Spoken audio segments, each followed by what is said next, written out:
अस्सलामुअलैकुम रहमतुल्लाह। की हाल ने भाई दोस्तों, राजी हो, तबीयत से ठीक है, मामला ते जिंदगी ठीक ने। अल्लाह तुहानू शाद रखे ते आबाद रखे, जिथे वसदे हो राजी वसो, खुश वसो, आबाद वसो।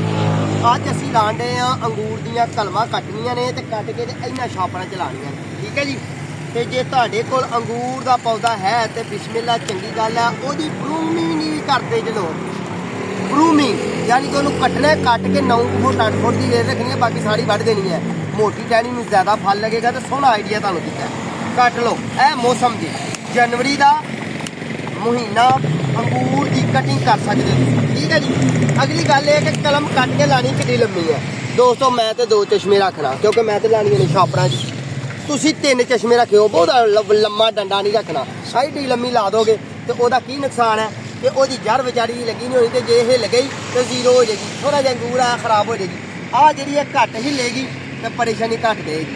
मोटी जिड्डी मर्जी हो, तंदरुस्त सोहने सुथरे पौधे की कलम लाओ तो लाओ अंगूर दियां वेला, ठीक है। तो मौसम है जनवरी का।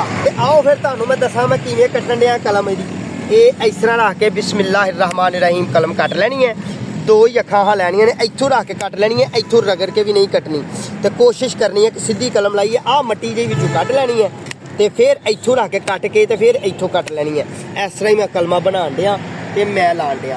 मैं एक माली हाँ यार, मेरी कोशिश ये है कि मेरे मरण तो बाद इलम किसी के हवाले कर जावां ते तुहाडे हवाले कीता होएगा, तुसीं किसी होर दे हवाले करोगे, इस तरह ही कारे खैर तुसीं साह पैंदा जाएगा, ठीक है जी। ते अज मैं कलमां लाणियां ने ते लो हुण मैं 2 कलमां बन के ला के तुहानू दसां किवें लाणियां ने ते किस तरह लाणियां ने। आ कोई 4 के ने, बाकी मैं अज हले कट्टनियां ने कलमां अपनियां।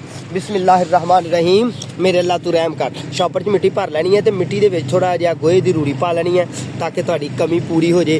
ते रेतली मिट्टी भी पा लैनी है, चीकनी मिट्टी नहीं पानी, जिहड़ी पानी चूसे ही ना, पानी नू पीवे ही ना, ते तुहाडा पौधा गल जाए, ठीक है जी। ते इहनू हुण इहदे उत्ते थोड़ा जिहा छट्टा पानी दा लाना है, ताकि आ जिहड़ी दर्जा ने ना ये जान हो बंद, ठीक है जी। लो फिर जे मेरी गल तुहानू चंगी लगी है कि अपने सज्जना साथियों नाल शेयर करियो। मजीद अगली वीडियो देखने वास्ते इंतजार करियो। दुआ करियो अल्लाह सोना मैनू भी सेहत दे, ते जिथे वसदे हो राजी वसियो, सेहत वसियो, खुश वसियो ते आबाद वसियो। मैं हुण कलमां ला कट जिहड़ियां रहिंदियां ने, कम अज दा मेरा यही है। अस्सलाम वालेकुम।